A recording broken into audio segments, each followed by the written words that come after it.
எப்போ sir comeback கொடுக்க போறாரு? இல்லை கம்பேக்கை தாண்டி இப்போ அப்டேட் எப்போ கொடுக்க போறாரு? இல்லை அதுதான் சிம்பு குறித்து கேள்விப்படுகிற தகவல்கள்லாம் ஒரு மாதிரி இருக்குது.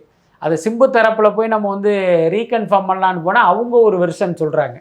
அதனால் எதை நம்புறது அப்படிங்கிறது நமக்கு தெரியல. பட் என்ன இருந்தாலும் நிகர நஷ்டம் சிம்புவுக்கு தான். இப்போ பாருங்கள், அரசன்னு ஒரு படம் அவ்வளோ பெரிய போராட்டத்துக்கு பிறகு ஆரம்பித்தாங்க, கோவில்பட்டியில் ஷூட்டிங் நடந்தது.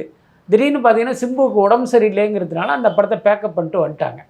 இப்போ திருப்பி வந்து அங்கே போய் ஆரம்பிக்கணும், இன்னும் ஆரம்பிக்கவே இல்லை. இதுக்கிடையில் இவர் பார்த்திங்கன்னா அமெரிக்கா போய் உட்காந்துட்டார். வெற்றிமாறனே அதில் வந்து பெரிய அப்செட்டுங்கிற மாதிரி ஒரு தகவல் இருக்குது, நம்மகிட்ட சொல்லாமையே போயிட்டாரே அப்படின்ட்டுலாம். ஸோ இப்படி போயிட்டுருக்கு. அதுக்கப்புறம் பார்த்திங்கன்னா இந்த விஷயத்தை வந்து சிம்பு தரப்பட்ட கேட்டால் என்ன சொல்கிறாங்க, இல்லை வெற்றிமாறன்ட்ட சொல்லிட்டு தான் சிம்பு போனார், அவருடைய ஆசீர்வாதத்தோடு தான் அவர் அமெரிக்காவுக்கே கிளம்பி போனாருங்கிற மாதிரி ஒரு தகவல் சொல்கிறாங்க. பட் என்னவா இருக்கட்டும், நிகர விஷயம் என்ன அப்படின்னா அரசன் ப்ராஜெக்ட் நடக்கலை, மூவ் ஆகலை, டிலே ஆகுது. அது யாருக்கு நஷ்டம்னா சிம்புவுக்கு தான் நஷ்டம். அப்போ எனக்கு என்ன தோணுச்சு அப்படின்னா, இன்றைக்கி ஒவ்வொரு ஹீரோவும் கையில் 2 படம் 3 படம்னு வரிசையை லைன் அப் பண்ணிவிட்டு பயங்கர பிஸியாக இருக்காங்க. முக்கியமாக தனுஷ்லாம் அப்படி தானே இருக்கார்.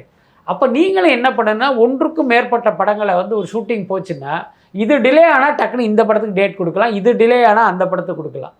அதை கூட செய்யாமல் ஷூட்டிங் கேன்சல் அப்படின்னா ஓகே சந்தோஷம் அப்படின்ட்டு அந்த வாழ்க்கையை இந்த என்ஜாய் பண்ணுற அந்த மனநிலையிலேயே சிம்பு இருக்காரு பாருங்க. அது வந்து நல்ல விஷயம் இல்லை. ஒரு உதாரணம் என்னென்னா, ஒரு கல்லூரியிலேயே பள்ளியிலேயே படிக்கும் போது ஒரு நல்லா படிக்கிற பையன் இருக்கான்ல, அவனுக்கு ஸ்கூல் லீவு அப்படின்னா அவன் உண்மையிலே வருத்தப்படுவான். என்னடா அது லீவ் விட்டாங்களே, நம்ம இன்னைக்கு படிக்க முடியல அப்படின்ட்டு. அதே இந்த ஊதாரியா சுற்றுறவன்ல எப்படா லீவ் விடுவாங்கன்னே பார்ப்பான். அவனுக்கு லீவுன்னு சொல்லிட்டோன்னா பயங்கர சந்தோஷமாயிடுவான். 2 நாள் லீவ் விட்டால் 4 நாள் லீவ் எடுத்துக்குவான்.